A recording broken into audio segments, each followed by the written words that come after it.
మర్రి golden diamonds ప్రముఖ hero Shri victory Venkatesh గారి చేతుల మీదుగా ఈ రోజే గొప్ప ప్రారంభోత్సవ మరియు అక్షయ తృతీయ ప్రత్యేక ఆఫర్ గా VA పై ఫ్లాట్ 25% తగ్గింపు. ఇద్దరిది అదృష్టం కాదు, కఠోర శ్రమతోనే కథ మార్చారు.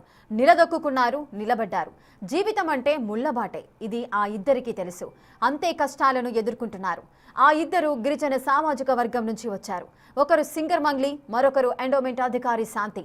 ఇప్పుడు ఇద్దరి చుట్టూ వివాదాలు, విమర్శలు, ట్రోలింగ్లు. ఇద్దరిపై ఎందుకింత ద్వేషం?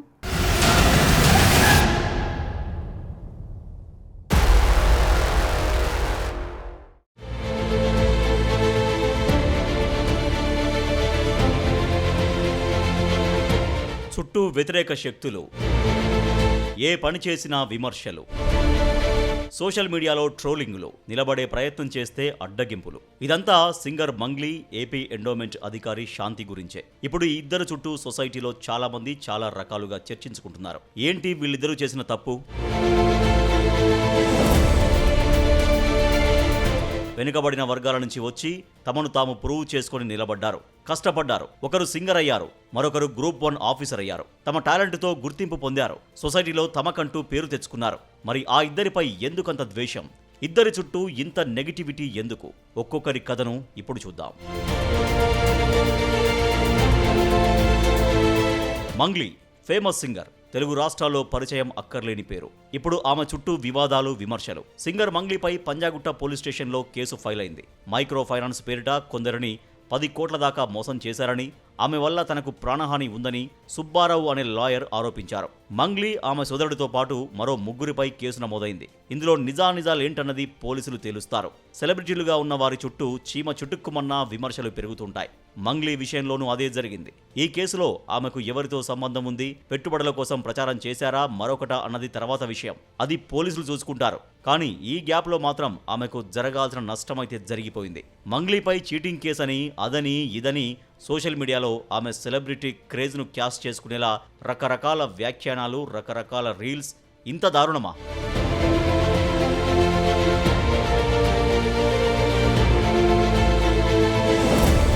ఈ మొత్తం వ్యవహారంపై ఆమె ధైర్యంగా మీడియా ముందుకొచ్చారు. తప్పు చేయనప్పుడు భయపడేదే లేదన్నారు. తనపై ఆరోపణలు చేసేవాళ్లు ఆధారాలు చూపగలరా అని సవాల్ చేశారు. ఏవో వ్యాపారాలు చేసి డబ్బు సంపాదించాలనుకునే ఆశ తనకు లేదన్నారు. తన పాటను ప్రజలు ఆశీర్వదిస్తున్నారని, అది తనకు చాలు అని అన్నారు. సంబంధం లేని విషయాల్ని తమపై ఎందుకు రుద్దుతున్నారో అర్థం కావట్లేదన్నారు. ఎక్కడ చూసినా మంగ్లీ మంగ్లీ అని నెగిటివిటీ స్ప్రెడ్ చేస్తున్నారన్నారు. ఆ అడ్వకేట్ కేవలం ఫేమస్ అవ్వడం కోసమే ఇదంతా చేస్తున్నాడని కన్నీళ్లు పెట్టుకున్నారు మంగ్లీ. ఈ కన్నీళ్లు అబద్ధం చెప్పవు అని ఆమెను సపోర్ట్ చేసేవారు అంటున్న మాట.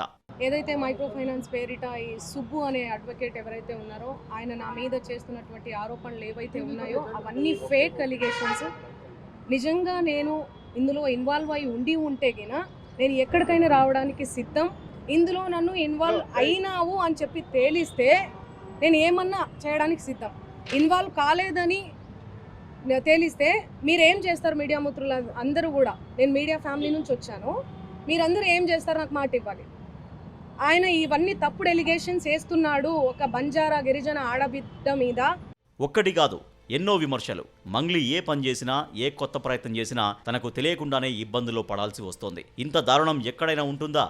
ఇటీవల రథసప్తమి సందర్భంగా అరసవల్లి సూర్యనారాయణ స్వామి దర్శన సమయంలోనూ ఇలాంటి విమర్శలే వచ్చాయి. కేంద్ర మంత్రి రామ్మోహన్ నాయుడు, శ్రావ్య దంపతులతో పాటే సింగర్ మంగ్లీ కూడా అరసవల్లి సూర్యనారాయణ స్వామిని దర్శనం చేసుకున్నారు. ఇందుకు సంబంధించిన ఫోటోలు, వీడియోలు సోషల్ మీడియాలో వైరల్ అయ్యాయి. మంగ్లీ వైసీపీ సానుభూతి పర్రాలని, ఆమెకు కేంద్ర మంత్రి రామ్మోహన్ నాయుడు ప్రోటోకాల్లో దర్శనం ఇప్పించి ఆయన ఏం సందేశం ఇస్తున్నారని టీడీపీ మద్దతుదారులు నాడు క్వశ్చన్ చేశారు. గతంలో మంగ్లీ జగన్ కోసం పాటలు పాడారని, వైసీపీకి మద్దతుగా ఎన్నికల ప్రచారంలో పాల్గొన్నారని, చంద్రబాబు నాయుడు కోసం పాటలు పాడమంటే పాడనని టీడీపీ వాళ్ల మొహం మీదే చెప్పేశారంటూ సోషల్ మీడియాలో పోస్టులు చేశారు కొందరు. వాటిపై మంగ్లీ బహిరంగ ప్రకటన కూడా విడుదల చేయాల్సి వచ్చింది. ఏది చేసినా తనపై విష ప్రచారం జరుగుతోందని, ఒక కళాకారునిగా వాళ్లతో పాటు ఆహ్వానించడం తప్ప అని ఆమె ప్రశ్నించారు.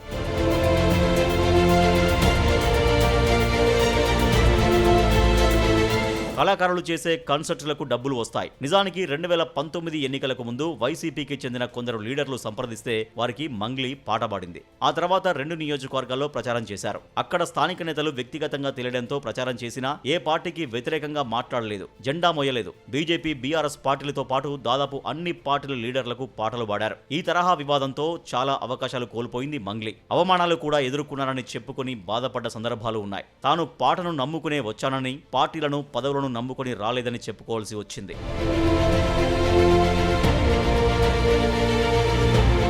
గతంలో బోనం పాటలో ఉపయోగించిన కొన్ని పదాలపై హిందూ సంఘాలు అభ్యంతరం వ్యక్తం చేశాయి. ఇలాంటి సందర్భాల్లో ఆమె క్షమాపణలు చెప్పినప్పటికీ నెటిజన్లు ట్రోల్ కంటిన్యూ చేశారు. ఇటీవలే ఓ పాటను కొత్తగా ట్రై చేశారు మంగ్లీ. మంచి పాటల్ని ఎందుకు చెడగొడుతున్నావంటూ నెటిజన్లు తీవ్రంగా ట్రోల్ చేశారు. తాను ఏ పని చేసినా విమర్శలు వస్తున్నాయని, ఒక కొత్త ప్రయత్నం చేసినప్పుడు ప్రోత్సహించకపోయినా పర్వాలేదు కానీ ఇలా వ్యక్తిగతంగా దూషించడం బాధాకరమంటూ ఆమె బాధపడ్డారు. ఇటీవల బర్త్డే పార్టీ చేసుకున్న ఏవేవో ప్రచారాలు జరిగాయి. ప్రస్తుతం సోషల్ మీడియాలో ఒక వ్యక్తిని లక్ష్యంగా చేసుకోవడం చాలా ఈజీ అయిపోయింది.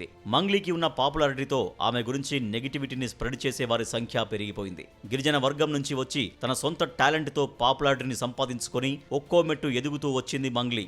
తప్పు చేస్తే చట్టం ఉంది. మరి తప్పు చేయని విషయాల్లో విమర్శలు, వివాదాల్లోకి లాగడం ఎంతవరకు కరెక్ట్?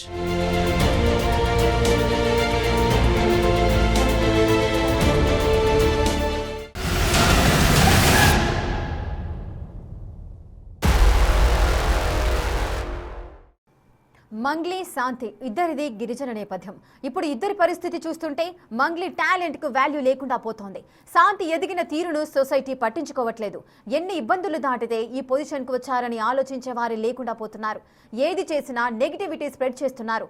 వెనుకబడిన వర్గాల నుండి వచ్చి ఇంతవరకు ఎదిగిన వారిపై సోషల్ మీడియాలో నెగిటివిటీ ఎంతవరకు కరెక్ట్?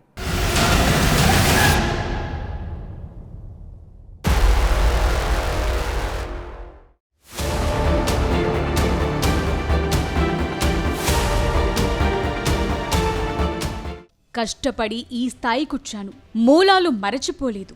సింగర్ మంగ్లీ తరచూ చెప్పే మాటిది. పడి లేచిన కెరటానికి మంగ్లీ జీవితం ఓ ఉదాహరణ. ఇప్పుడు దేవాదాయ శాఖ అసిస్టెంట్ కమిషనర్ శాంతి విషయం చూద్దాం. ఈమెది కూడా గిరిజన నేపథ్యం. ఆదాయానికి మించి ఆస్తులున్నట్లు అందిన ఫిర్యాదుతో ఏసీబీ అధికారులు తాడేపల్లి, ఉండవల్లి సహా 4 ప్రాంతాల్లో ఏకకాలంలో సోదాలు చేపట్టారు. విశాఖ ఎండాడలో లగ్జరీ ఫ్లాట్, తాడేపల్లి కుంచనపల్లిలో G+2 భవనంతో పాటు 770 గ్రాముల బంగారు నగలు, 3 కిలోల వెండి గుర్తించారు. 1.15 లక్షల క్యాష్, బ్యాంకు ఖాతాల్లో మరో 3 లక్షలు ఉన్నట్లు గుర్తించారు. ఓ కార్, 2 వీలర్. ఈమెకున్నవి ఇవే. అరెస్టు చేశారు. శాంతిని సస్పెండ్ చేస్తూ దేవాదాయ శాఖ కమిషనర్ ఆదేశాలు కూడా జారీ చేశారు.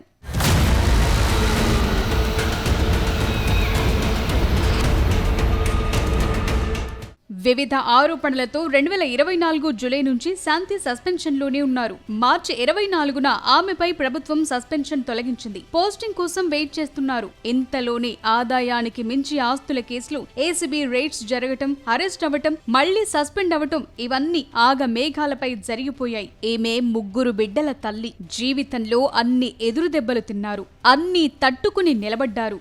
శాంతి చుట్టూ కూడా రకరకాల వాగ్బాణాలు, సోషల్ మీడియాలో రకరకాల ప్రచారాలు, అన్నింటినీ ఫేస్ చేశారు. ఒక దశలో మీడియా ముందు కంటతడి కూడా పెట్టుకున్నారు. విజయసాయిరెడ్డితో ఇష్యూలోనూ చాలా రకాల అవమానాలు ఎదుర్కొన్నారు. చెప్పాలంటే ఒక దశలో ఒంటరయ్యారు. జీవితం శూన్యంగా మారిపోయింది. విచ్చలవిడిగా ప్రచారాలు చేశారు. తాను గిరిజన మహిళను కాబట్టే తనను వేధిస్తున్నారని, ఎలాంటి అవినీతికి పాల్పడలేదని ఒక దశలో చెప్పుకుని బాధపడ్డారు.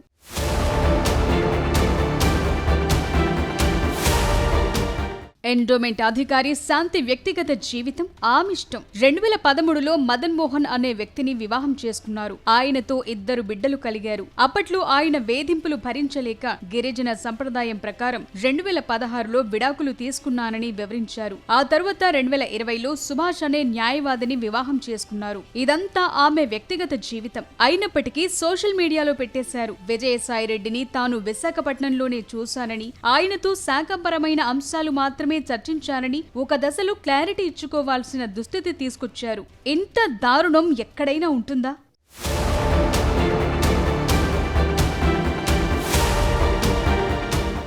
శాంతి జీవితం అనుకున్నంత ఈజీగా ముందుకు సాగలేదు. పట్టుదలతో చదవటం వల్లే ఈ స్థాయికొచ్చారు.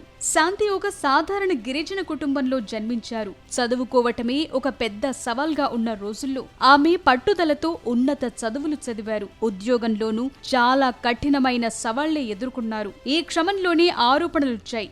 ఆదాయానికి మించిన ఆస్తుల కేసులో చట్టం తన పని తాను చేసుకెళుతుంది. కానీ మిగతా విషయాల్లో ఆమె ఏం పాపం చేసిందని ట్రోల్ చేశారు. ఆమె ఒక ఉన్నత పదవిలో ఉన్నప్పటికీ ఆమెపై జరుగుతున్న క్యారెక్టర్ అసాసినేషన్ కు తీవ్ర మనోవేదనకు గురయ్యారు. ఇప్పుడు చట్టంపై నమ్మకంతో ఆమె తన పోరాటాన్ని కొనసాగిస్తున్నారు. గిరిజన వర్గం నుంచి వచ్చి నిలదొక్కుకోవాలంటే ఇంతలా వ్యవస్థలపై పోరాటం చేయాలా?